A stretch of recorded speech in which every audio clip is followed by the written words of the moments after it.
Welcome back. Hello. Episode 3 of the Opera Now podcast, titled Opera and Politics. There has been quite a lot of news. We're now in January. Yes. Lots of things have happened and changed in the opera world. But I guess the thread throughout this episode partly is going to be around opera and politics. Just before Christmas, it was announced that former MP Thangam Debbonaire was going to become the CEO of the UK Opera Association. And so we thought it would be good to talk to her on this podcast and just get a sense of like what her plan is.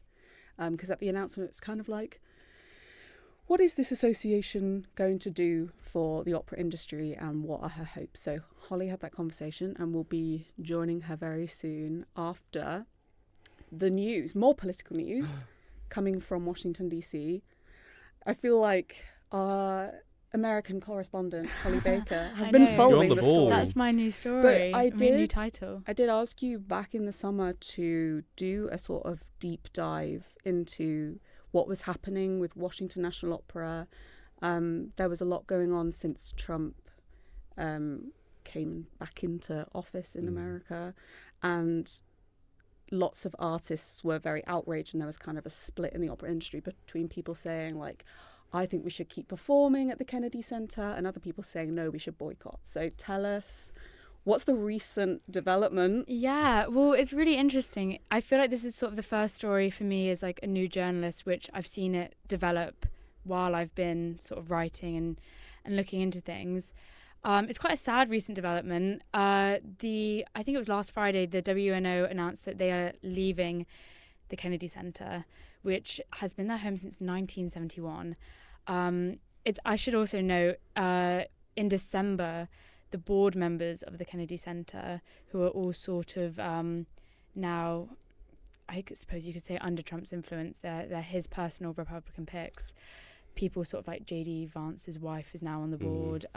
His chief of staff is on the board. They voted to rename it the Trump Kennedy Center. So they've put some new letters above on the side of the wall. And I think if I had to say, I really think that was the final straw that really meant the WNO can't exist there anymore, because they were really trying to show people that they were still separate and they were trying to still not be political. And really, when I spoke to Francesca Zambello in June, I asked her, how do you guys see your future with Trump being so closely affiliated with the Kennedy Center? And she did say that she didn't think it would affect them, which unfortunately has not been the case. But also what she said is that she really wanted people to realize that they were separate and they have separate finances. And if you donate to the WNO, you're not putting money in the Kennedy Center, you're donating to them. But I think as soon as they're operating under somewhere that has his name now, as much as they can like shout it from the rooftops, no one's going to see them as separate. And there was widespread audience boycotts. They were seeing a lack of donations, and the US like arts model, it's quite different to the UK in that it's all philanthropy based. So they rely on these donations. They don't have the Arts Council or something. So I think it was just like not viable anymore for them to still exist. And actually, I read in one of the newspapers that Francesca Zambello said that people were sort of mailing back their season brochures shredded up and saying we're not setting foot in there until he's out of office, basically, which will happen. I mean, the Trump administration it should come to an end at some point. Shouldn't last forever, one would hope. But I think right now they're sort of like, I think they're thinking of survival, and they don't have any plans to be anywhere else currently. No leases have been signed. They've made a separate website, and I think they've announced that they're fully out of the Kennedy Center systems, so you can't contact them with the Kennedy Center anymore. They made a separate website and sort of said, if you want to contact us or donate to us, please do it through here. But they've not said where they're going. Quite a big development, and quite a sad one, I suppose, for the WNO. It'll be interesting to see where they go next. And then obviously the Trump Kennedy Center sent out a release that they said it was their decision, and they said that financially it made more sense. It freed up finances for them that they could put on opera elsewhere, bring in international opera. I mean, they kind of made out that it was that it was exclusive agreement with Washington National Opera, and that this now means that they can engage with other opera companies. Yeah. But who will want to? I don't know. I'm not sure. And one of the reasons actually that the WNO said that they left is that there was new financial policies getting put in place by the new board that was demanding that operas, that their sort of programming be sort of fully funded before they even put them on, and that they wanted the shows to have their finances and the funding sorted before the even show was put on, which the WNO was saying just isn't how they can operate. They need the donations and they need ticket sales and things like that to come in place, and they don't fully fund their shows beforehand.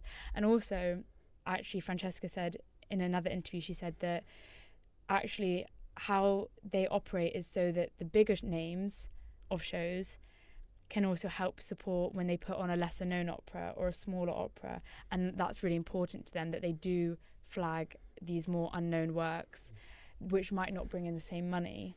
So it'd be unrealistic to think that they could fully fund their whole programming without sort of that balance, which I thought was quite interesting, and that's something that they just kind of put their foot down and said wouldn't work. But yeah, it's been interesting. It's been a story that's really been developing since last June when I spoke to Francesca, when Trump first took power of the Kennedy Center and had mass firings and there was boycotts happening.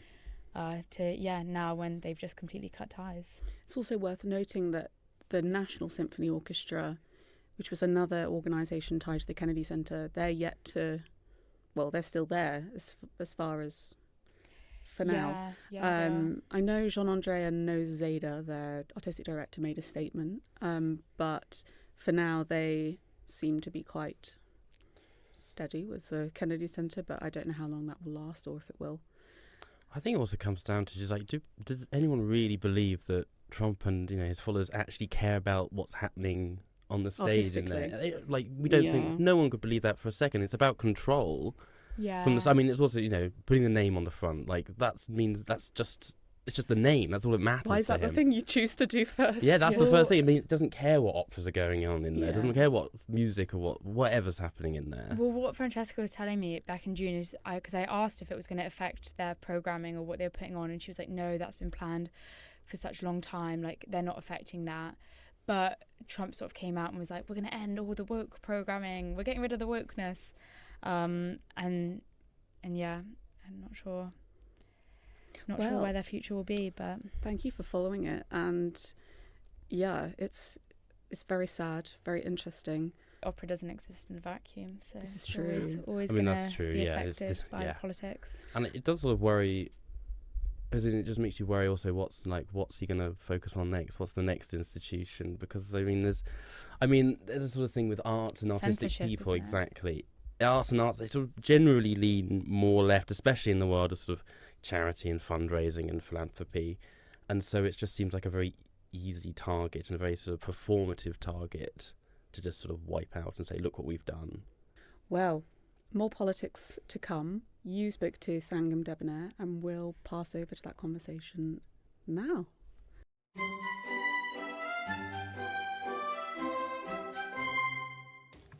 So, welcome to the Opera Now podcast. Thank you for being here. Basically, I just wanted to start with, what are your first experiences with opera? What has drawn you to the art form, and sort of your history with it?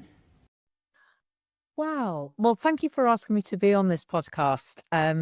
I've been an opera lover for a very long time now. I think my first experiences were when I was a child, so about 50 odd years ago now, when I was taken to Opera North. My mum used to buy us tickets for every season for as much as possible, and she used to drive us in a little Renault 4 to Opera North, to Leeds, from where we lived in West Yorkshire.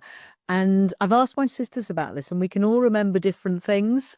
But we all remember going to see Magic Flute, and we all remember going to see Hansel and Gretel, which I think is more of an operetta, and other things that we can't quite remember. We just remember being very excited. I'm a musician as well, so I'm a cellist, and I started playing the cello when I was about 4. Well, I was 4. So although I've never played in a big opera, I have played for a small opera company, which toured the Highlands and Islands about 20 odd years ago. So I did that, and I've been following opera just as an opera fan and enjoying it. And also, I'm married to a former opera singer who is still a singer, though doesn't sing in big opera anymore. And what would you say prompted you to take on the role of CEO heading the new opera sector body in the UK? So I believe in opera as one of the greatest art forms there ever has been. For a start, it incorporates so many different art forms. It incorporates obviously music, but instrumental music, singing, composing, but theatre, dance, painting, the way that props are used, the way that sets are used, the skills behind the stage. So up in the flies where there are the lighting engineers, the sound people, and then there's all the other professions as well. And I love that fact that there's this confluence of different people with different skills who come together to make this great operatic work. But I'm also aware that not everyone has access to opera, and not everyone thinks it's for them. And I'm not here to try and tell everyone you should like opera. However, it is my experience that most people, if offered a route into operatic work as a whole, find there is some connection to their lives in some way that their lives can benefit. So I have a friend who doesn't go to opera at all, but absolutely loves her participation in the Singing for Wellbeing project that English National Opera do in her local community. I know from, I live part of the time in Wales, and I know that, for instance, one of the works that Welsh National Opera are putting on this year is a work about a coal mining community from literally the land of song. Some of the people that I used to represent in Bristol when I was a member of Parliament were people who'd come over to this country on the Windrush. So seeing the research and development that Pegasus Opera have been doing with Glyndebourne on Windrush, the opera, there's so many great stories being told in opera, through opera, and by people involved in operatic work.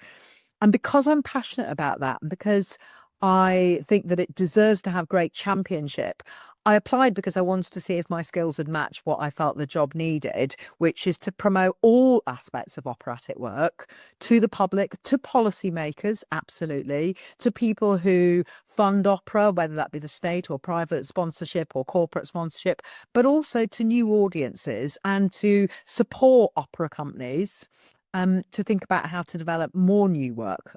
Opera companies are already doing some incredible stuff, but helping that to keep going and be sustainable. And because I think that all arts and culture at the moment in this country, but in so many countries, has been under a lot of strain, and for some time, often financially, but not always. There are some problems in the pipeline of talent development in education and music education and other skills. And I think that opera deserves to have great championship.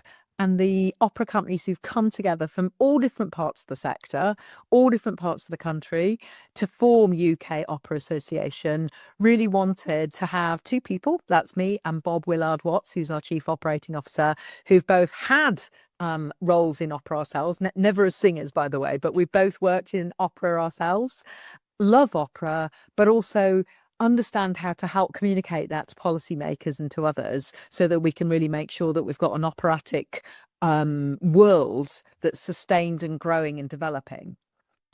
Yeah, interesting, because I did want to ask you, you mentioned your skills, and I was going to ask, what your experience in politics, how has that taught you about making changes in the arts, and specifically for opera? It's taught me that you have to meet people where they are, and people don't always know about opera, and also politicians are busy people. I know everyone is, but a lot of politicians, particularly if they are working in Westminster, if they're MPs, and they're working away from home and they work long hours in Westminster, and then they go home and they do constituency work. So they're not always going to have time to go to a concert, a play, a ballet, an opera. However, lots do. And others who may not necessarily have time to go to a full work are interested in what their constituents do, because that's what motivates members of parliament primarily. And there are people around the country who have MPs who represent them who may or may not know just how important opera is to the local economy, to jobs and skills, as well as to joy. And what being in politics has taught me is that you have to be, by meeting people where they are, by understanding that MPs or local councillors or mayors have got to think about the people that they represent. You have to think about, well, what do they need to know about what it is that I'm trying to change their mind on? And sometimes I'm not trying to change their mind. I'm just trying to start a conversation with them about what is it that's great about this thing. And in this case, my passionate love at being opera. What is it that's interesting to this person in front of me, whether that be a member of parliament, a councillor, a mayor, or a member of the public, or a possible donor, or a member of a possible audience, someone I met recently who was in an opera house just because it had a nice cafe.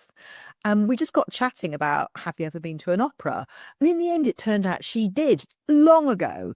And she got this idea because she used to go in the cheap seats when she was young. And she had a worry that it was maybe now too expensive. And when we looked into it, she realised that actually it was a lot more affordable for her than she thought. So it moved from being a place where she was just enjoying herself, having a cup of tea, chatting to me about the time of day and about her Christmas shopping, to actually talking about why opera is great and why she might want to rediscover her love of it. That's what you have to do. That's what I've learned from politics. Meet people where they are, think about what matters to them, and then think about how the thing you're trying to get them to feel enthused about might connect with their lives and their interests. And what would you say is your guys' biggest goal or ambition moving forward? What impact do you want to have in the UK? I want to see the UK operatic sector be both loved and treasured by the whole country in whatever way that might be, and be sustainable and strong and able to grow and develop and be adventurous and playful and exciting and dramatic and all the things that it already does. Making new work, but not losing some of the great operatic works that we already have from 4 or 5 centuries. We've got some fantastic work, but there are new ways of interpreting new stories as well, as I said, Pegasus's Windrush opera is showing us. So that's my ambition, is that if after 5 years, I can look back and I can see a UK opera sector where people from opera companies talk to me primarily about what they're excited about doing next, rather than worrying about whether or not they're going to be able to make the budgets work in 2 years' time. That would be brilliant. But also that young people see opera as something really exciting to go and see or to think about getting involved in, and that more politicians and policymakers understand the huge contribution, and it is huge, that opera makes to the local economies, to national economies, to tourism, so therefore to economic growth, but also to the skills that we need in other, perhaps more well-known parts of the so-called creative industry, such as TV and films. People will often end up making wigs on a program that ends up on one of the streamers or in a film company, but they learn how to do it at an opera company. Or they make soundtracks. They're part of one of musicians who take part in film soundtracks, but the way they make their careers work overall is by playing in an orchestra which plays in an opera company. You know, these are an ecosystem. They form an ecosystem. So after 5 years, maybe after 1, I really hope that pretty much every policymaker I've spoken to really understands how the ecosystem works, what it means for jobs and growth and joy, most importantly of all, in their area and in the country, and is able to help get behind operatic work in its fullest spectrum. And you've mentioned accessibility and funding and several others, but what do you think is the biggest issue that is facing the opera industry currently?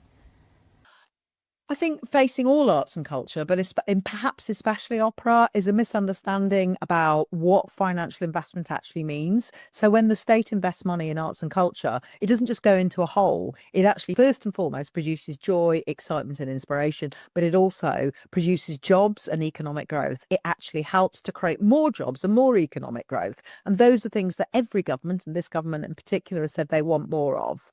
That's one of the things that I think is holding opera back, is the lack of political understanding. And that's not being party political. I think there are people of all political parties who don't necessarily understand what opera means in terms of economic growth. But I think that is something which we can fix. And I also think it's sometimes, I speak as an opera lover and as a musician. Sometimes I think we expect that we can win over policymakers just by saying how wonderful our art form is. And I'd love it if that were true. And sometimes it is, but it isn't always true. But I don't know a politician of any party at any level who isn't interested in what's going to give people good jobs, good hope for the future, and training for skills that actually matter, which will get them into long-term careers. Above all, I think at the moment, we live at a time of real change. Artificial intelligence is changing how we do many, many things. And although there are currently threats to the creative sector and the arts and culture sector from AI, there are also opportunities. And there's also a question about what are we going to do with our time and our skills and our imaginations if AI is used to do some of the things which actually we don't necessarily need to do anymore. We've got big questions to answer, and I think there's no part of the country better to answer those questions or to get involved in how we answer them than arts and culture generally. And opera in particular, I think, is one of those places where people will come to find the drama, the lived live experience in the community of being with other people matters more and more as we get more and more done for us by automatic means. And finally, do you have a favourite opera? I knew you were going to ask that. So I've tried to think about what my favourite is. I suppose, this may sound like a cliche, but probably the opera I've seen the most is La Bohème, closely followed by Tosca. But I think also pretty much any Verdi opera. The trouble with all of those, the Puccinis and the Verdis, is that so often women get a really raw deal plot-wise. We're really badly served. And it's one of the reasons why I love the fact we've got new operatic work being created all the time, but also we're not losing the fact some great music has been written for stories which I'd love it if Tosca had a different story. But then the drama has come from the way that the composer originally set out that story. I think there are really interesting ways of dealing with that. And I think also that some opera companies are doing fantastic work looking at existing operatic work and thinking, well, how can we make this a 21st century work? So, for instance, I'm looking forward so much to seeing opera up close as Jonny Skiki, which will bring new elements into it. There is a reorchestration. It's an English version. It's going to be really fun to see it, but it will still be Puccini's music at the heart of it. So, yeah, I'm going to admit I've probably seen La Bohème many, many times. It was certainly the last opera I saw before the lockdown in 2020 and the first one I saw when we came out. And it meant a lot to me.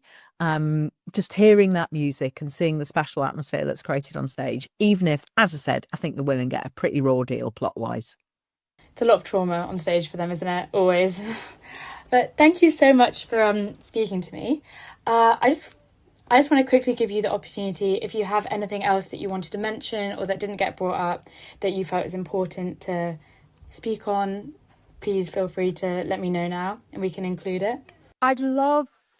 So we are open to membership for any UK opera company, and we've not defined that too tightly because there are many ways of defining what it is, and we definitely don't want to go into a rabbit hole defining what opera is. Do get in touch with us if you are thinking you'd like to join. We're also looking at other forms of membership. At the moment, primarily we're set up to support opera companies, but we're also exploring what we can do to support operatic education work and also freelancers working. Obviously, most of the workforce in many opera companies, or some of it, all of them, are freelancers. So we obviously have a lot of work to do there as well. So if you want to join or you want to follow what we're doing, we do have a website. I'm looking forward to seeing so much much more opera, but primarily what I'm really wanting to do at the moment is get to know more people working in opera, in the different bits of opera, front and back of house. So do get in touch if you want to know more about what we're doing, or you'd like to ask for me and Bob to meet up with you, have a call, or come and visit you. And I look forward to working with absolutely everyone involved in opera. And thank you again to Opera Now. We think it's great what you guys are doing, and we're very excited to see where it goes forward now.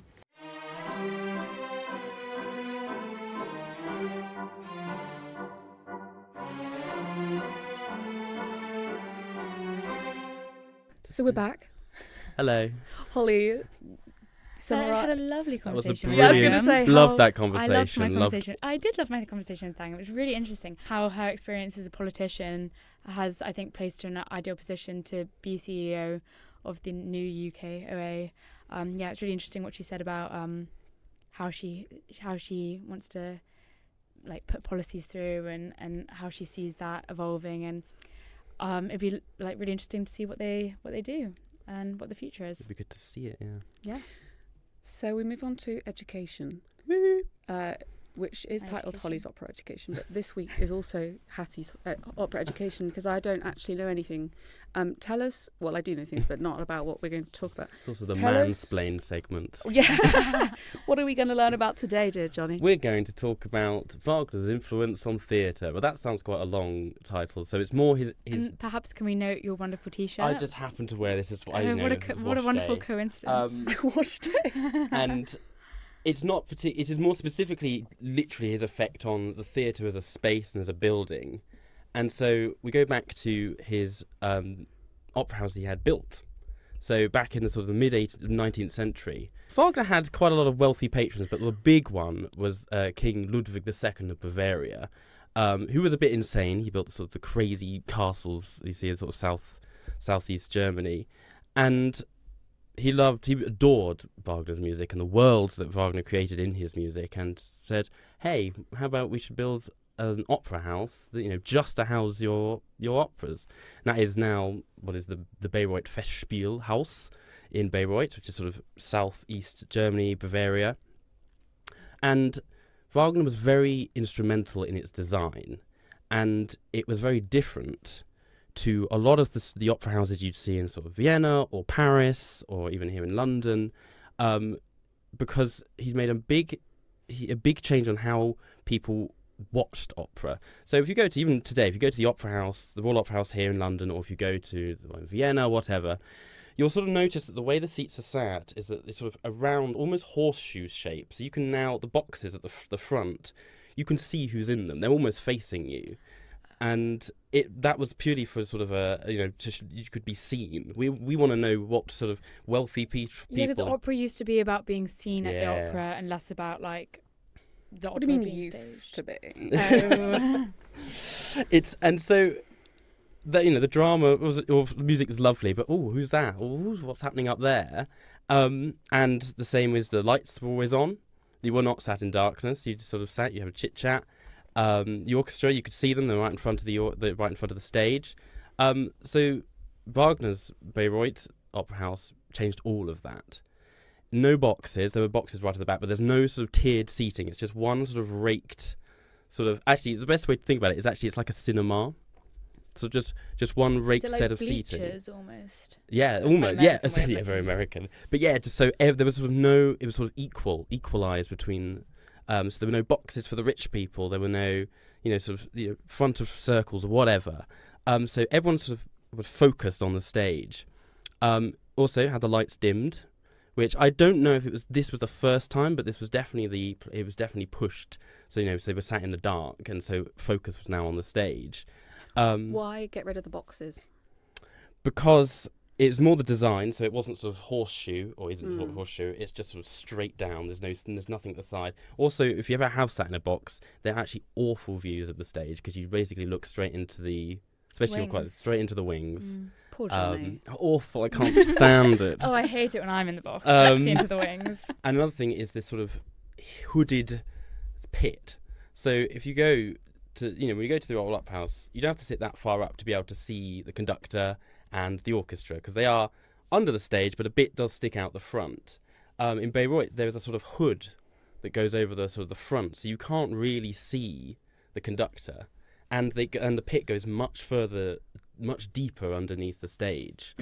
So again, taking away any distractions from what we're seeing in the art, the proscenium arch.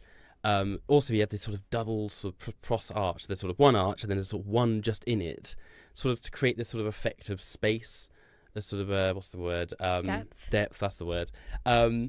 Again, all about focus on the drama.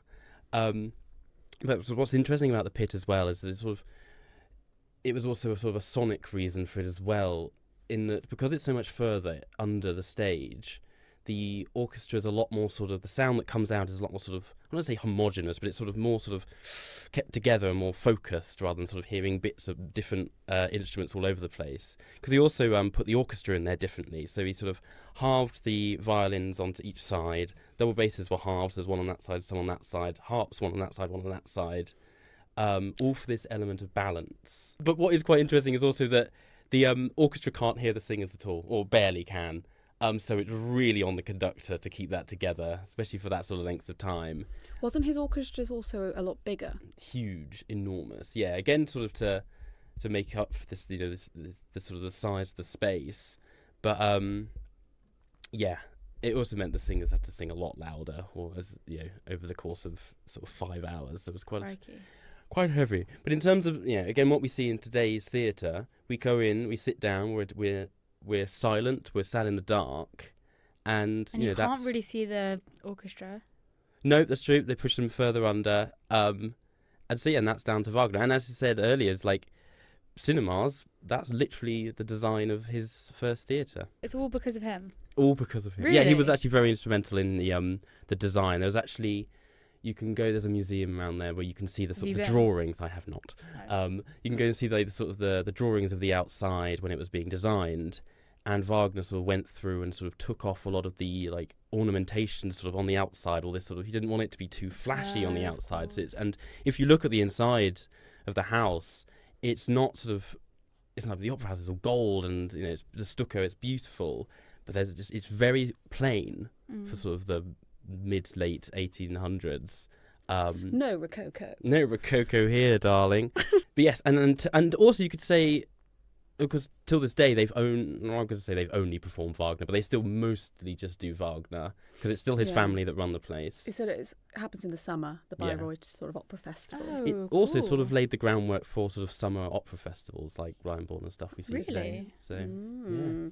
So if you find yourself in South Bavaria, pop into Bayreuth. And what era was Wagner doing this in? So this was towards the end of his life, actually. Well, it was in sort of the last 10, 15 years. They started building in 1872. And I don't think it was finished until 1876, 77. And they had the first production was the full ring cycle. But he only died in 1883. So it wasn't that long before the end of his death. I mean, there's quite a lot of he had a lot of big ideas for the end of his life. It's like the Wagner tuba coming up with a whole new instrument because he didn't like trumpets or trombones. He needed something in the middle. Does that instrument exist? It did. Oh, it does, but only after he died did they make it. Oh. So. But it still exists. It's still there, yeah. They still use it. Oh, that's yeah. Cool. Yeah. I didn't know that. They play for about 6 minutes in the Rheingold. Oh, really? Yeah. Which is just a drop in the ocean. It's just a drop in the ocean. I have a question as well, and if you don't know the answer, that's fine. He obviously had an influence on the house. Yeah. He had an influence on the instruments and all of that. How much did he actually influence the productions? What a great question. So Wagner wrote a lot of essays during his time. Oh wait, aren't these bad? Some of them, but not the one I'm about to mention. Oh, sorry. Okay. One of the less bad ones, actually it's not bad at all, is the Gesamtkunstwerk one, which is his idea of sort of... whole art form? Yeah, exactly. Let's go. Yeah, German. So his idea that, the text, the music, what we see on stage, the set, the costumes, and then by extension the theatre is all part of the same. It's all part of a piece of art. You've got to experience it completely. So he did have influence on what people were wearing and what staging was like, and that he writes it in his scores. He was always aware of what was going to happen on stage. He wrote knowing he was almost like a playwright writing he was doing stage it all at the time. Yeah, he knew what he wanted to happen. You don't write sort of like 8 minutes. Can I ask another stupid question? Didn't he write his own librettos? Yes, he did. Libretti. Yes. Wow. Yeah, so he also wrote all his own. So almost words. like director, composer, librettist. All controlling, which does line up for Wagner. Wow, thank you very much. No, I've it's learnt good so fun. much.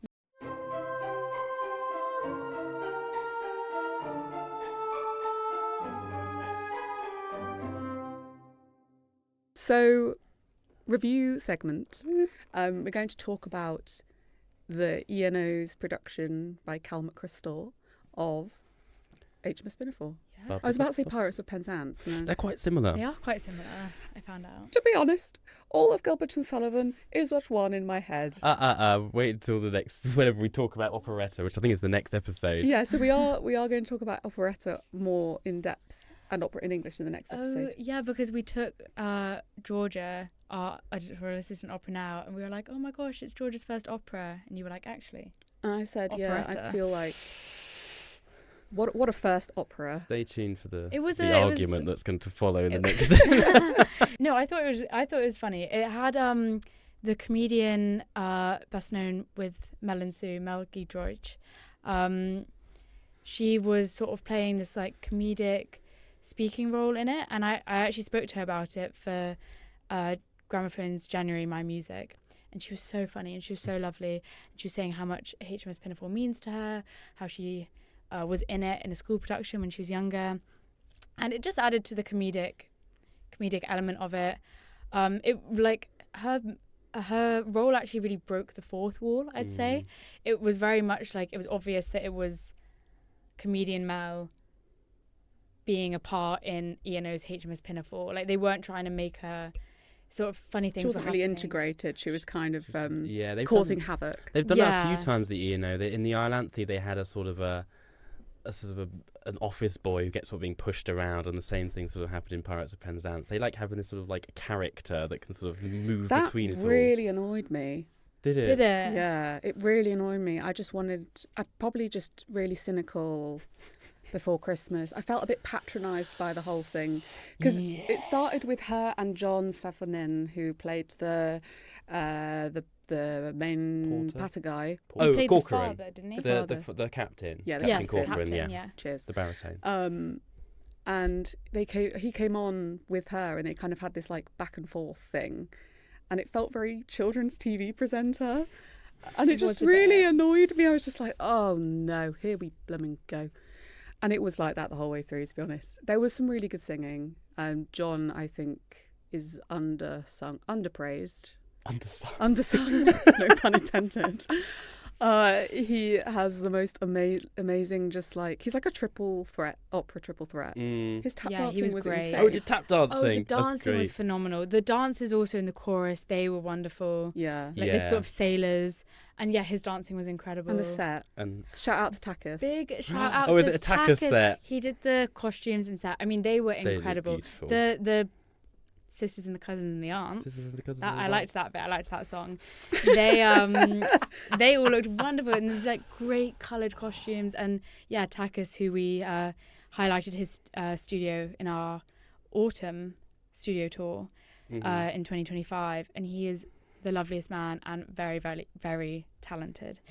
He won an Olivier for the set and costumes of Pinafore. Yeah, and I can see why. They were incredible. Yes. They really were. Yeah, I did think there was some really like good, funny choices. I liked when the ship was rotating and they were sort of kept going around with it. That was quite funny. But again, I felt like I mean, maybe this is the point, but they did that one too many times. Yeah. Which was the point. But. Can I say something about GNS and doing it in the modern day? Now, we'll go into operetta next time. I said it. But as a member or a previous member of the Cambridge Gilbert and Sullivan Society, I've done my fair share of Gilbert and Sullivan. I've not done it since. Have you done Pinafore? I was in Pinafore. Who did you play? I was Dick Deadeye. You were not. I was. What, I got the pictures. angry old Deadeye man? Dick? Deadeye Was Dick. that the angry old Dick man? Deadeye. Dick Deadeye. Not Deadeye Dick. I don't know what show you were seeing. Yeah, he was the grubby old man. He thinks one is Josephine. I will not sing on this podcast. He was great, by the way. So yeah, another great part. the biggest issue with historic comedies is they were written for an audience of the time and had a lot of in-jokes in them that just are not going to work today. Actually, going back to sort of politics, Porter, the one that comes on with the sisters and the cousins and the aunts, like Captain, what's his name? I'm the monarch of the sea, whatever that song is. Yeah. He was originally based on a politician, W.H. Smith. So it is satire. W.H. Smith, who also started R.I.P. Wait, W.H. Smith of W.H. Yeah, the Smith? W.H. Smith. At the time, T.G. Jones. T.G. Jones. Yes, this was well. He was a very rich man, and he was made the Lord of the Admiralty, and all the press was just sort of crazy because he never had any nautical experience or military experience. It's a bit like, today when you get sort of ministers Trump for education or ministers for health and all that stuff who've never been teachers or doctors. People love to go, what experience have you got? This is the same for him. That everyone thought, well, you've never been to sea, you've never had naval experience, why are you Lord of the Admiralty?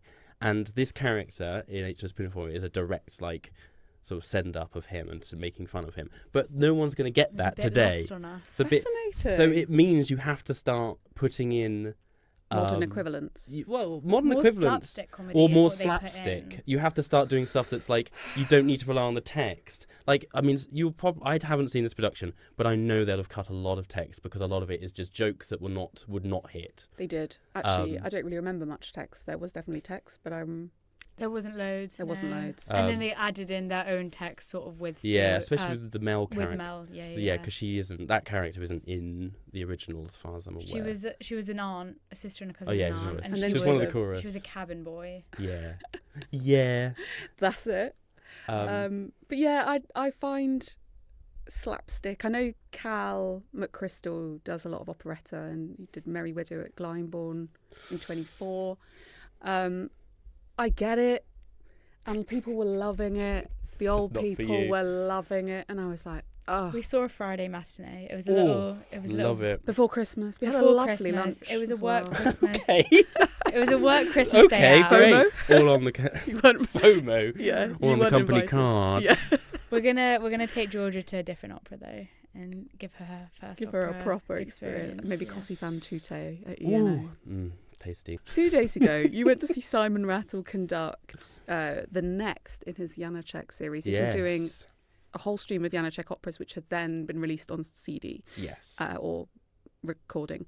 So the latest is the Makropulos case, which we actually saw at the Royal Ballet and Opera in the autumn. Mm-hmm. But obviously this was not staged. In concert. This was just a concert performance. Tell us your impression, because I know this was your first Janáček opera experience. I've not been that. I've not been familiar with Janáček's operatic outputs, and so obviously when you go and see an opera in concert, you know you're not going to get all the impact. You have to go off what they're saying and what you read in the libretto or the synopsis. But it was a lot of fun. I really enjoyed because Janáček's the sort of composer you sort of forget that he lived quite far into the 20th century. He lived until I think 1928, and you sort of forget that. You think, oh, he's a romantic composer, but you don't think, oh no, he's lived beyond the he's living in times like Stravinsky and people like that. But the sort of symphonic and orchestral operatic writing was very sort of. It's sort of a mixture. It barely had sort of tunes in it, but it was very sort of, but it still felt quite romantic in the sort of style. And he's got such an interesting sort of, a really interesting orchestrator as well. Some really beautiful moments. And the LSO, I mean, they're sort of on top form. Like they're a brilliant orchestra. They're really into the Janáček sound now. Yes, definitely. And Janáček's good at bringing these sort of like. He'll just like mix like flutes and the cellos or something. Like he'll just like put some slightly different combinations to make you go, ooh, that's quite interesting. And Simon Rattle and the LSO just are brilliant at just sort of navigating all that. The opera itself is a bit of an odd one.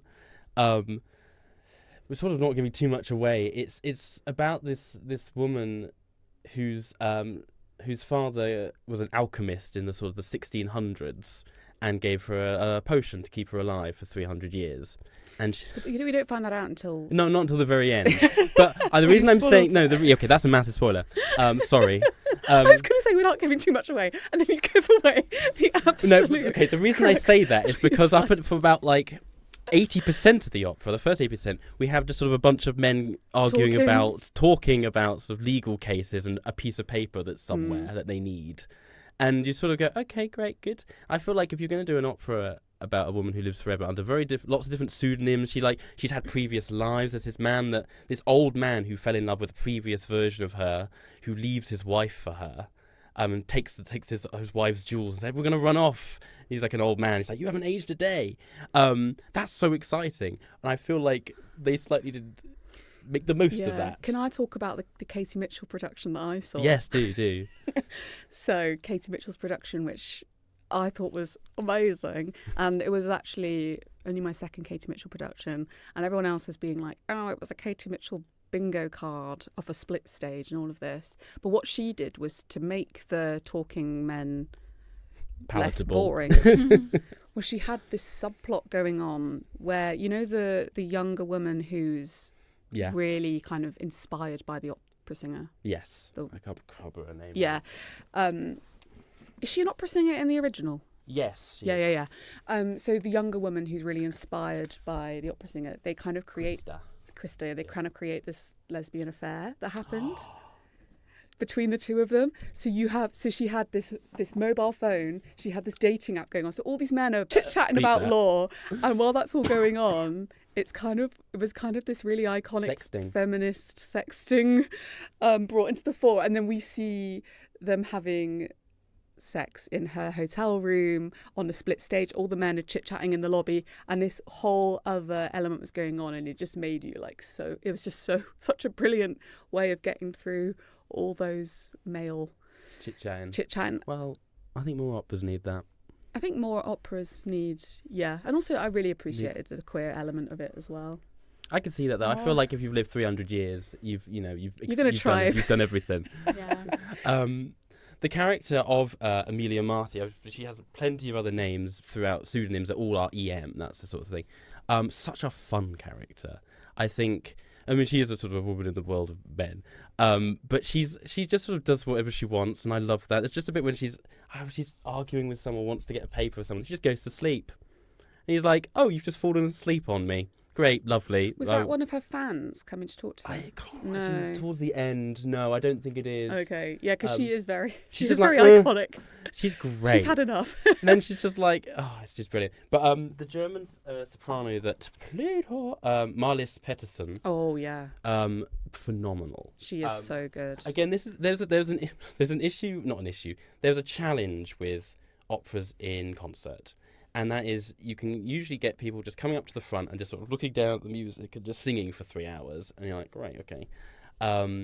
She acted her heart out with this. It was just like you felt so engaged, and you didn't feel like you were lacking anything because it's a concert performance. Like the music didn't suffer, the singing didn't suffer, but we got character and character all the way through. Whoa, that's hard to do. It's really hard to do, and it looks so easy. I mean, it's obviously really difficult, but it looks so easy. And not to say the rest of the cast all sort of up there too. They're all acting. They're all sort of the looks to each other. It was all very well sort of played because you don't want to overdo it.